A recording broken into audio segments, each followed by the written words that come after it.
Trouble! Everything you've ever loved in a Bond film. More thrills, more excitement, more chills, and more. Roger Moore as James Bond 007 in Live and Let Die.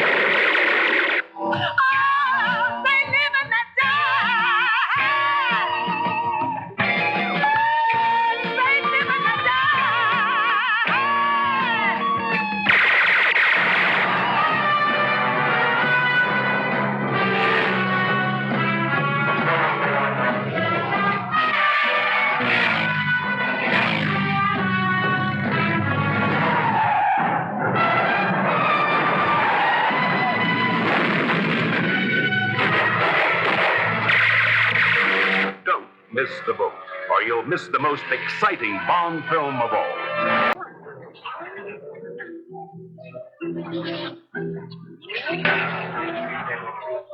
Live and Let Die.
We were not even shooting then. They were going at half speed for me.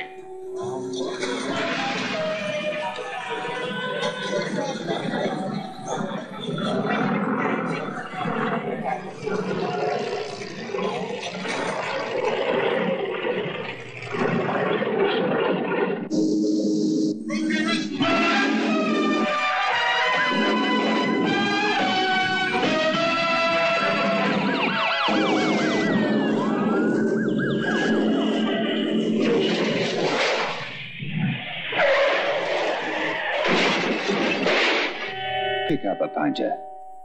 Stay on top.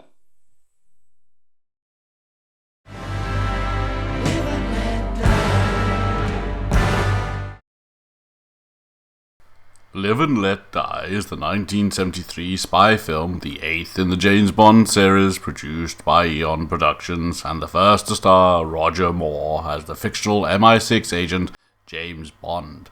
It was directed by Guy Hamilton and produced by Albert R. Broccoli and Harry Saltzman, while Tom Mankiewicz wrote the script. The film is based on Ian Fleming's 1954 novel of the same name. The film was a box office success and received generally positive reviews from critics. Roger Ebert stated that Moore has the superficial attributes for the job: the urbanity, the quizzical raised eyebrow, the calm under fire, and in bed.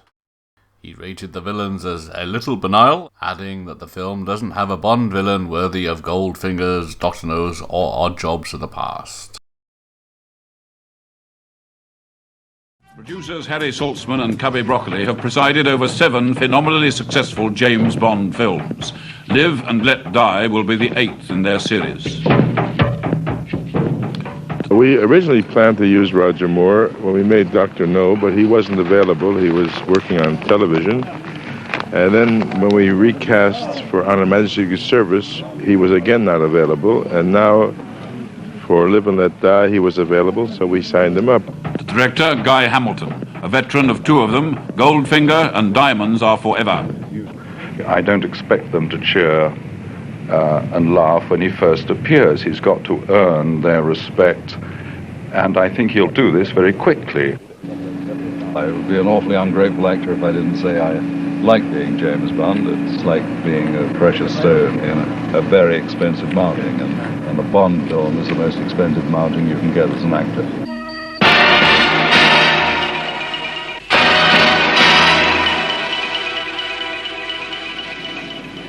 When Harry Saltzman and Cubby Broccoli first asked me to play Bond in Live and Let Die, naturally the first thing I did was read the script.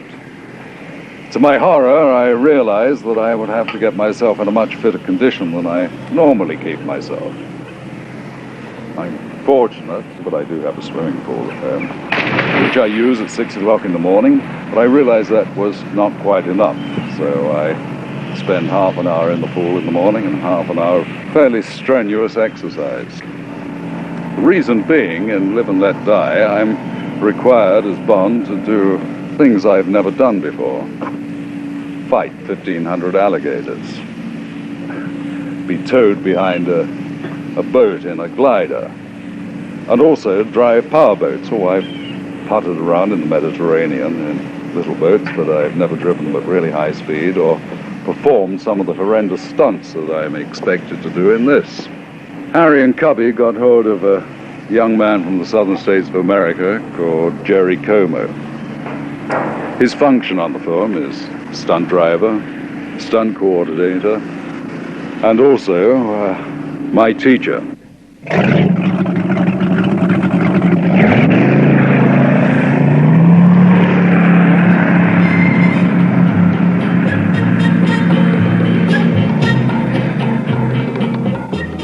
Even on a normal film, one has difficulty integrating the actor into a sequence requiring dangerous and unfamiliar stunts.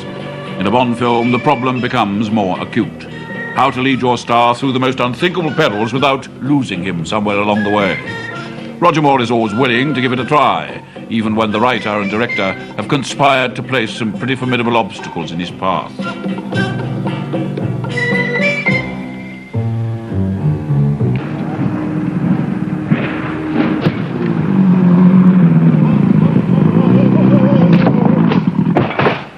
One small section of the sequence has been safely and successfully filmed.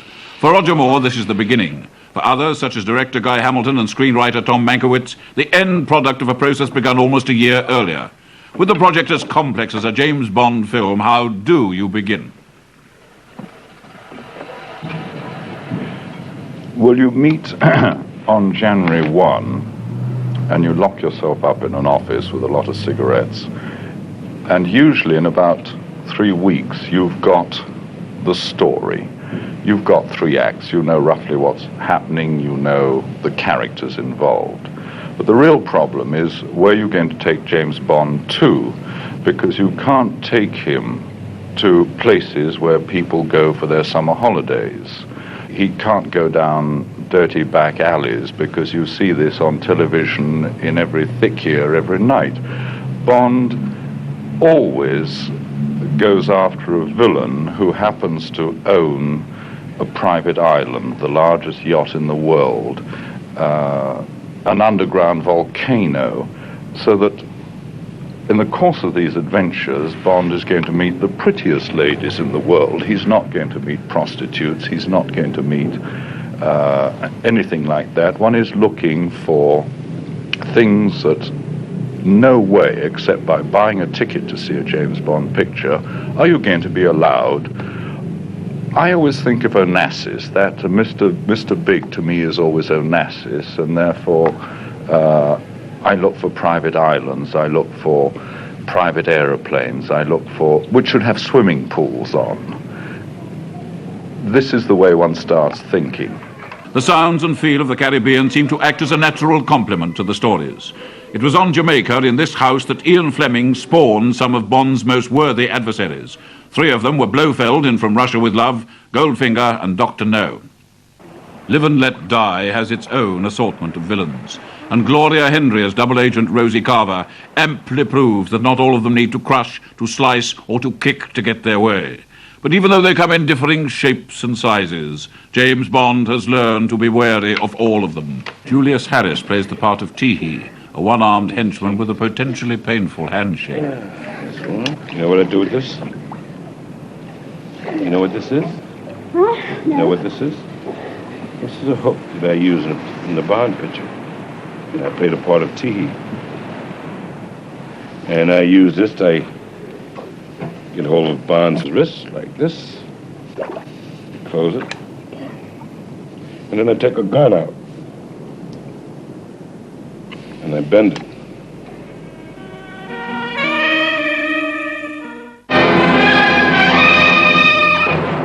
Perhaps no film hero has ever gone to quite so much trouble to visit a girl. In this case, the mysterious and clairvoyant Miss Solitaire, played by Jane Seymour. But when we're in trouble, which is fairly frequently, we always go back to Fleming himself and the very great characters that he produced, particularly amongst the women. Pussy Galore, Solitaire, and the unique proposition that he gave Solitaire, a girl who could foretell the future. Here Solitaire deals with tarot cards and the occult. And you will see on the screen that it works, because when she turns a card over and says such and such will happen, it happens. This is Bond's major problem. Black Queen on the Red King. Miss. Solitaire. My name's Bond. James Bond. I know who you are, what you are, and why you've come. You've made a mistake. You will not succeed. It isn't until he realizes that this girl has the power of foretelling the future that he can make any progress with the story at all. Right. My only regret is I won't be there to see it. We get to the door, and very conveniently there's an aircraft with its engine running.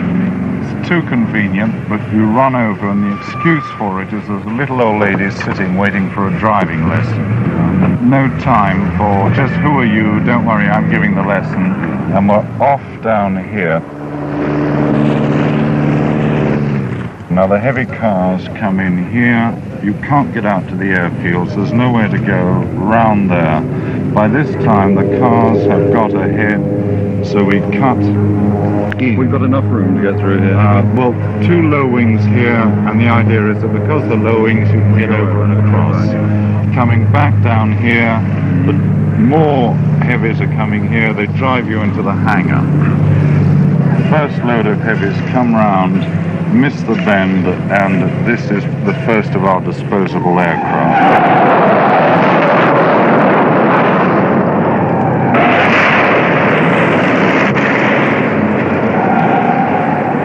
So we're now clear, coming out. You can't go there, this is the fence. So coming here, two comes along. The windscreen's been cracked up there, so there's no reason why he can go. Follows you, misses, hits the tail of the DC, which will swing it around. As you're coming here, this car, which is coming in, just gets by, up and over, and that, I think, should be quite interesting enough. This is a twist around here. That's a twist around because I got to delay you, because we're bound to want to stay on getting a car over the aircraft, and don't want you going through the hangar yet till we've completed this exercise.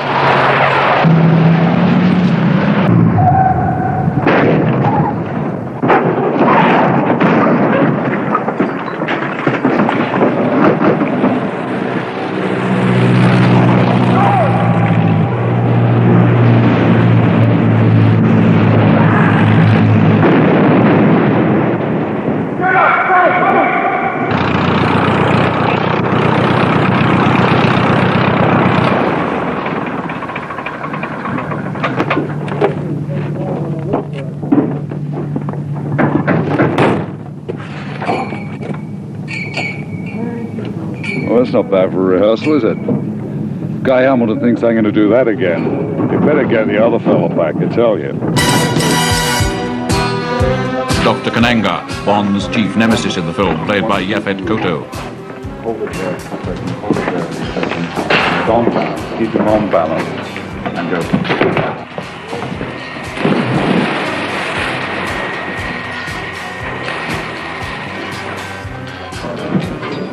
I believe in that. I believe that there is an inner part of man, a self that that is undistinguishable, that's powerful, that's part of the universe, that can almost make a person so in tune with the nature of things around him, both past, present, and future, that clairvoyancy is more than just possible. It was one of the things that attracted me to play the part of Kananga, the fact that he believed that he desperately believes in his clairvoyancy in terms of using solitaire to find out everything that Bond does in the picture. It confuses him, you know.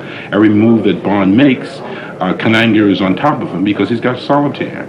And that's the thing that attracts me to the part, in playing it with Kananga. In doing a Bond film, you get the chance to experience all those things you don't do in ordinary life.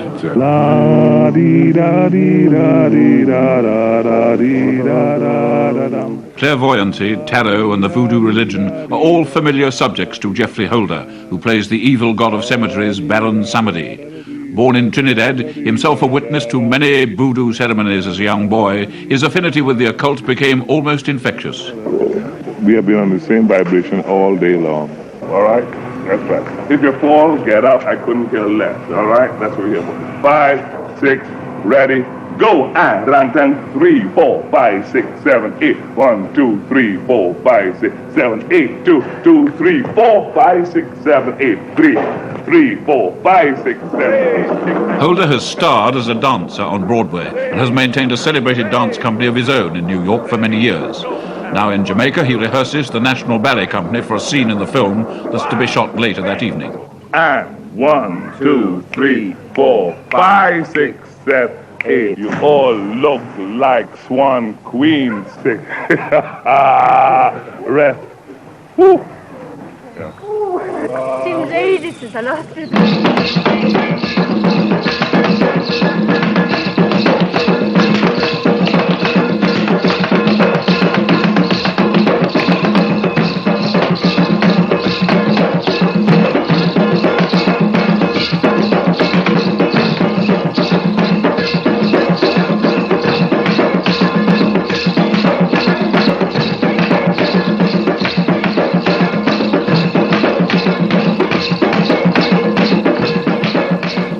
Little did James Bond realize as he watched this cabaret scene from the balcony of his hotel room what an ill omen it was. For the future was to bring Solitaire a horribly harrowing experience.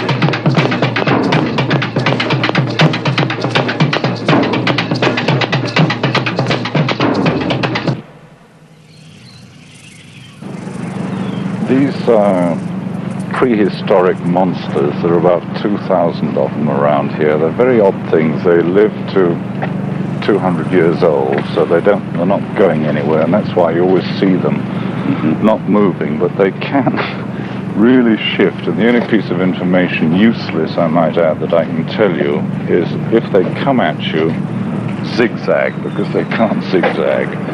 But they do move fast, and that's why you've got to be a little bit careful around here. There's a nice one over here, Roger. I'd like you to look at that. That's a croc. That's a croc, because it's got the pointed nose. You can come round, and there's another one moving there. See him over there. The pointed nose. They don't move. They stay with their mouths open like that for a very long time, doing absolutely nothing. You've got one there for you. He looks absolutely stuffed, but believe me, if you start moving, he really starts happening. How old is he?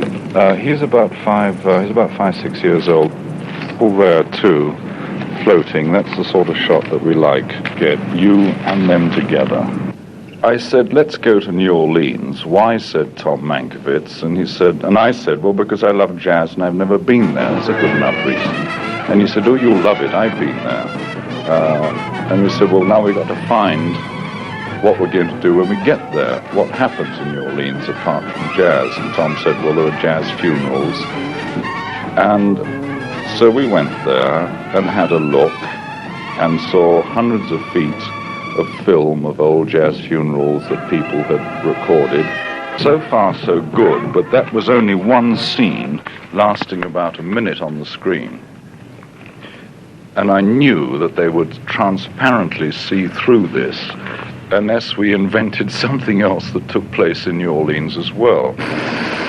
So the moment we got there, I went up in a helicopter and did the usual thing, which is about within 60-mile radius of New Orleans, because although Bond spends a lot of money, we are practical people, and you cannot move a unit from A to B to C to D every day. You know what a circus it is. And out of this began to emerge an idea for a boat chase.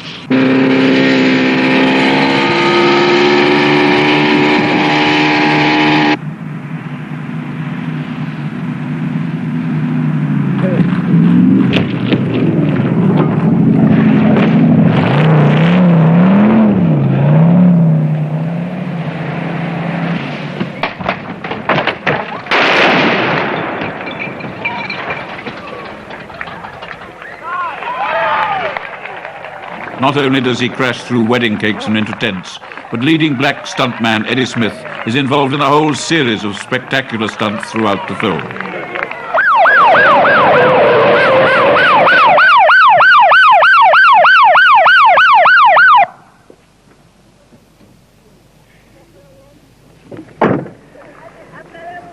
I'm Eddie Smith, the business manager for the Black Stuntmen's Association. We couldn't get into the White Stuntmen's Association, and we had to organize ourselves. Sorry to say it has to be two groups, a white group and a black group, but eventually I think in the near future it will be all just one group. They've been painting white down for many, many years. It's because at that time they had no blacks that were qualified to do stunts. There was a picture called Mad, Mad World, which really gave me the incident, who was directed by Stanley Kramer. He said, Eddie, if you can get me some black guy who is qualified to do the stunt that I want done in this film, I will use him. He gave me 3 days to produce. So at the end of the 3 days, I really couldn't find a black guy who was qualified. You got to be able to cut the mustard. And when I say about cutting the mustard, it's being yourself qualified and being able to do the job that you were hired to do, whether you're black, white, green, or what. And this is where I thought it was time to get together. In fact, we started our group in 1967, and we rehearsed and rehearsed and rehearsed and got ourselves together. Oh, sure. So it was just good that Harry Salzman gave us this opportunity to show what we could do as stuntmen. Hey, everybody back, come on. Back, everybody back. Mind the fellas, we've got cars as well as boats on this. I would recommend you vacate that area.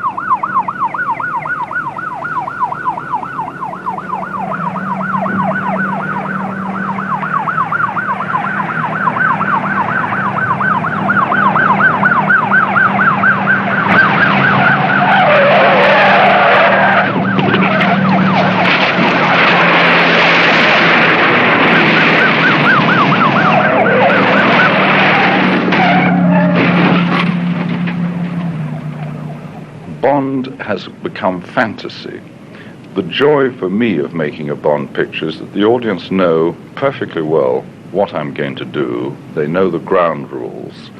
And the thing is to surprise them, amuse them, entertain them in a great, wild farce that you will never see except once a year in a Bond movie. Stand by all cameras. Roll all cameras.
This is BBC One.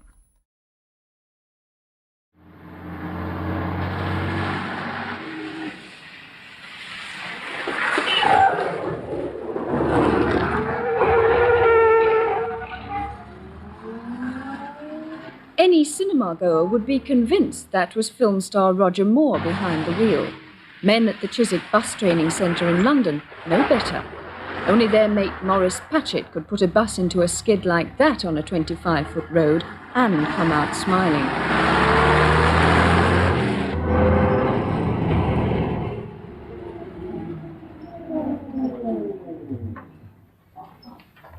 I reckon that's the nearest I'll ever come to playing opposite James Bond, Morris. How did you get involved with 007 in the first place, Well, anyway? the studio's come down to Chiswick here to interview about 20 instructors for the part to double with James Bond.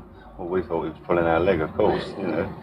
And, of course, when they said Jamaica for 5 weeks, well, this was something we couldn't believe. Then we had to go on the skid bus and sort of show them how we handle the skid bus and this. And I was the final one to get chosen. Our type of skidding in Chiswick is entirely different to what you do for stunt work. I mean, when you're stunt skidding, you've got to control the vehicle. Coming out of the skid, because skidding on a 25-foot road is really controlling a vehicle. But when you're on the skid patch, we just let them go right round and let them stop themselves. Did you actually have to teach Roger Moore how to skid it, or were you doing it all for him? Oh no, I'd done all the skid work, of course, but I taught him how to handle the vehicle for run-up shots. He'd done a load of fast run-up shots to the incidents, like, you know. Yeah. Then I took over for the stunt work. But he could handle the vehicle all right, you know. He's quite So a good driver. you taught James Bond how to drive a That's London right, bus? how to handle a London bus. How did you get on with him? Very nice. He's a very nice chap. Was he? Very nice to teach, very easy to learn, you know. He's very nice. He was. Did you have any sort of adventures with him or anything? Oh yeah, once or twice, you know. We were doing one shot. We were coming down a bumpy, rough road between the palm trees. Of course, you know, we take a couple of shots. We'd done one shot and we were reversing up. I told them to keep it out of the side. We just had a rainstorm, like, and the back wheels went down a dip, and we got the back wheels stuck in a mud hole. Because I had to get up the front and jerk it out again. That was a big laugh all the time with him, especially. It's always making jokes, you know. And then the other incident was we were doing one run-up shot. Of course, we went third enough, so I shouted to him, you know, that's fair enough, Roger. No, he said, we go down the road to turn round. We went miles, we couldn't find nowhere to turn round, and he's trying to reverse it in about a 12-foot road, you know. Well, you just And thought he you've knew better. Never seen laughs in all your life with James Seymour and that taking a mickey. It's marvellous to watch him, you know. This is an actual London bus that went Yeah, as they were shipping it over there, sort of thing, you know, lifting it on off the boat, one of the springs got broke or something. So, of course, I had a new one made over there. Of course, I had to check it all over and make the brakes work, because the bus won't skid if you've got no brakes. But what for you, Morris, was the climax of the whole trip out there? Well, in the film, like, James Bond and his girlfriend used this bus to escape. Of course, for me, in the climax of it was taking this 14-foot-2 bus under a 9-foot-6 bridge. Of course, it's a marvellous experience when you've never done it. And because, as I say, when you're approaching the bridge and you know you've got 14-foot-6 above you, it's a fantastic feeling when you go under, and then you realise you're a single decker when you come out the other side. Oh, change, end of the line.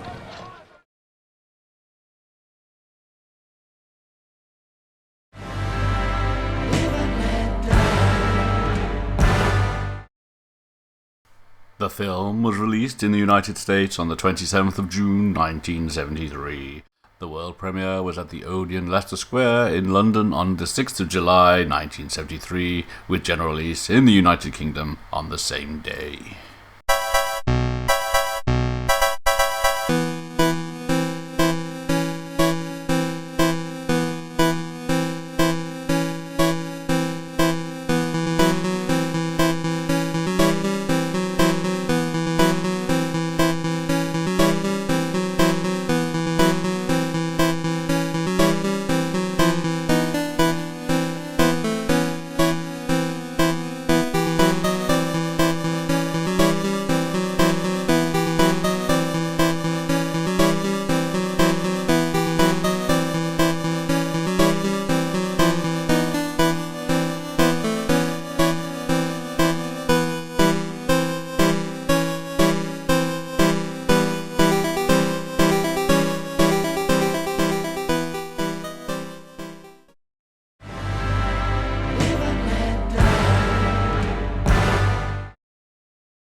John Barry, who had worked on the previous 7 films, was unavailable during production as he was working on the stage musical Billy. Broccoli and Saltzman instead asked Paul McCartney to write the theme song. Since McCartney's salary was high and another composer could not be hired, with the remainder of the music budget, George Martin, who had been McCartney's producer with the Beatles, that's as bad as listening to the Beatles without earmuffs, was chosen to write the film's score. The title song was also nominated for an Academy Award.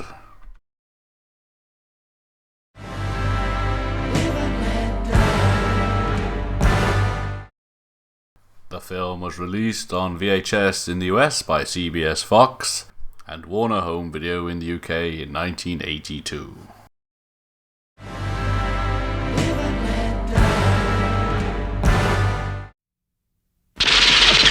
It's a matter of life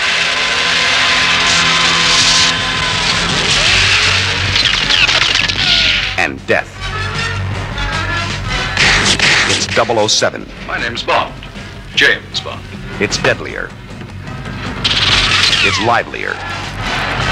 It's Live and Let Die, rated PG. The film holds the record for the most viewed broadcast film on television in the United Kingdom by attracting 23.5 million viewers, premiered on ITV on 20th of January 1980.